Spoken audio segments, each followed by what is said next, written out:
तो शून्य टॅक्स असेल तर, म्हणजे एक्झम्प्ट असेल तर. म्हणजे उदाहरण द्यायचं झालं तर आपल्याला मला वाटतं विमा आणि या संदर्भातल्या ज्या काही उत्पादनं आहेत त्यावरती 0% टॅक्स झाला आहे. मग त्या स्थितीमध्ये ग्राहकांच्या समोर काय असेल आता? आता आपण एक अशी धरून चालू की माझी पॉलिसी होती 50,000ची मेडिक्लेमची. हां.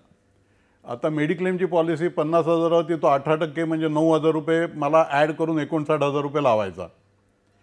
या 59,000मध्ये 9,000 रुपये टॅक्स हा वेगळा दाखवून यायचा. आता 50,000च्या मध्ये जेव्हा आता टॅक्सच झिरो झाला तेव्हा मला ती पॉलिसी 50,000त मिळेल की नाही, की ती मला काही जास्त पैसे द्यायला लागतील.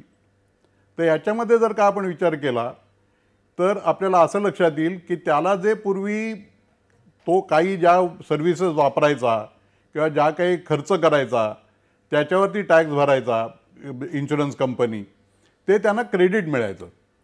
पण आता शून्य झाल्यामुळे त्याला ते क्रेडिट मिळणार नाही. याच्यामुळे इन्शुरन्स कंपनीचं नुकसान होईल.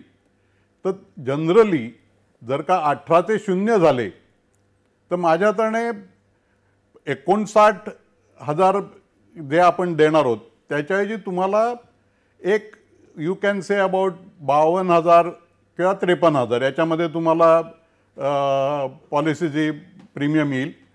आणि 2,000 ते 2,500 रुपये इन्शुरन्स कंपनी त्यांचं जे नुकसान होणार आहे क्रेडिट न मिळाल्यामुळे त्याच्यासाठी ते त्याची इन्शुरन्सच्या पॉलिसीची किंमत वाढवतील. सर्वसाधारणपणे पाहिलं तर एकूण ग्राहकांचा पहिल्यापेक्षा फायदाच होताना दिसतो याच्यामध्ये.